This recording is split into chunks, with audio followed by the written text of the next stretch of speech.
What up, guys? Here at the girlfriend's house sitting a little bit, and this is another Q&A with Eric Helms. In this video, we talk about a few different subjects. Talk about pausing during your reps of a military press. The second topic is, I believe, men's physique and bikini, and what Eric thinks about those two classes.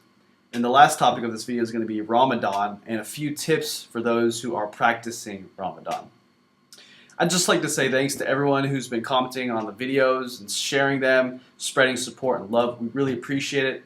We really want this kind of information to get out there in the mainstream so that a lot of people can reach their goals much more efficiently. So that's the whole point of these videos with Eric Helms. We're not doing this just to stare at Eric Helms' pretty face for like 20 minutes. We're really doing this to get some advanced information and knowledge out there into practice so that people aren't running around in circles. That's pretty much it, guys. Here's the video. Thanks a lot for watching. You can probably give this one a quick answer. Okay. Military presses, pause at the top or the bottom, or at all? I guess the question, I would ask the question right back to that person, why do you want to pause at the top or bottom? And why are you asking the question in the first place? I was talking to Matt about this. I think he's wondering, like, he's probably wondering what's the best way to do it, you know? For what? He's probably doing it for bodybuilding, I'm guessing. Bodybuilding? I would say whatever makes you do the form properly. Okay. I would go the fullest range of motion you can have without losing a good packed shoulder position. And, you know, if you want to pause at the top to make sure your joints are in alignment and you're solid, that's fine. I mean, not like you're going to lose time under tension and it won't work anymore or something like that. Okay. And I wouldn't bounce off your lats or bounce off your chest at the bottom. I would just try to keep it control the tempo, and do what influences your form to be good. All right, next question, Mike Koch. Melissa or Brianna? Which Melissa? Ooh.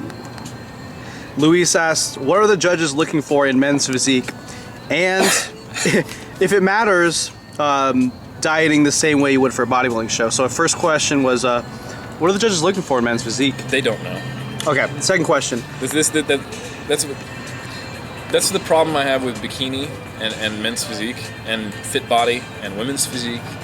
And this used to be a problem I had with figure, but it's like, you know, I get it. Promoters need money, but if you're creating all of these classes with unclear judging criteria, you know, I've seen guys who are shredded, who look like bodybuilders with board shorts on, get placed fourth in men's physique. Yeah, or I've seen people judge it just like a bodybuilding show with board shorts on. So I mean, if you're seen the judge physique, both ways. I don't know what to tell you. Good luck. If you work with me, I just want to get you shredded and big. Yep.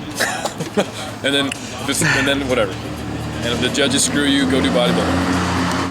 I'm sure there's plenty of men physiques guys who are doing great, or maybe I don't think there's anything wrong with making your first show like bikini or physique because you don't feel like getting in front of everyone naked. And I mean, it's good to get stage experience, and maybe you don't feel like you have the development to compete, but I would talk to somebody about, you know, why are you doing it? Yeah. You know, if you're doing this because you feel you need a requisite amount of development or a certain look, are you doing it for someone else or are you doing it for yourself? Yeah. I guess a lot of people do these kind of shows just to build up their, I don't know, reputation, or they build up their credibility in some sort of, you know, in the fitness field. I feel like a lot of people do physique shows to be like, oh guys, I'm a so-and-so, I'm a blank, blank, blank pro. Yeah. Like it sounds cool or something. Like it adds credibility to, you know. And that's fine. You know, me, I love the sport of bodybuilding, and if you don't think bodybuilding is a sport, then, you know, go fuck yourself.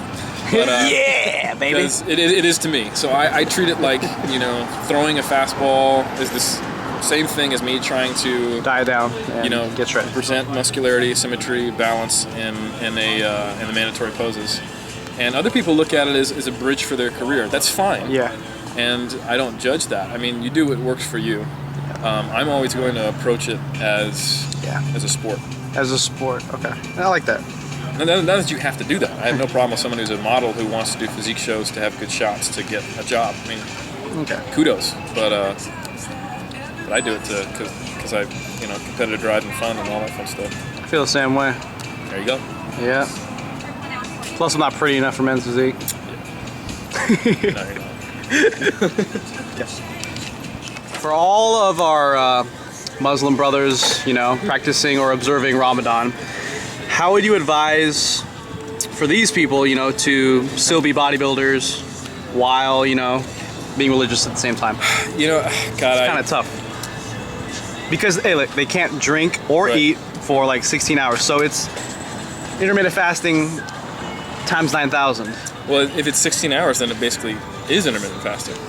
Well, plus the drinking water. Well, that's a tough one. Yeah, they can't drink water. So then, I mean, so you'll be dehydrated for a few hours, or 16 hours, and then you drink all your water in an 8-hour window. I know it sounds really basic to me. I mean, pretty much you have the same macro and fluid intake targets. You just have a smaller window to get them in, and you'll be fine.